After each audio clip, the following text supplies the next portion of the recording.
So there were a series of events that took place between 1960 that built up to Freedom Summer 1964, that built up to the march from Selma to Montgomery in 1965, that basically pulled the curtain back on state-sanctioned terrorism in the United States. And it was state-sanctioned. There were things called the Citizens Council and related organizations that the state of Mississippi particularly actually funded with taxpayer money to spy on African Americans who were trying to get people to vote or registered to allow them to get the right to vote. And the Ku Klux Klan was the violent end of the spectrum, but on the status quo end of the spectrum were everyday people. So the Klan had millions of sympathizers. It wasn't a bunch of unrelated events.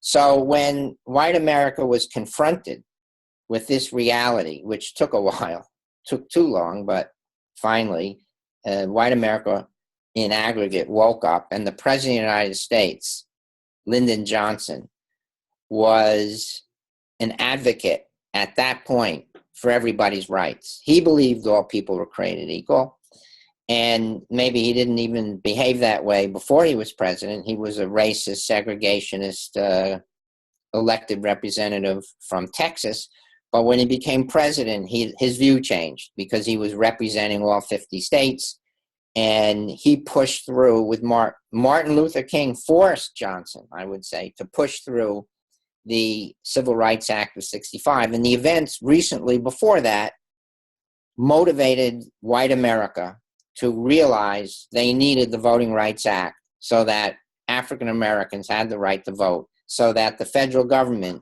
would intervene in states that claimed, I have states' rights, I can do what I want, but the federal government and the mass, I would say majority of American people at that time said, no, there are federal laws and we're going to pass the Voting Rights Act.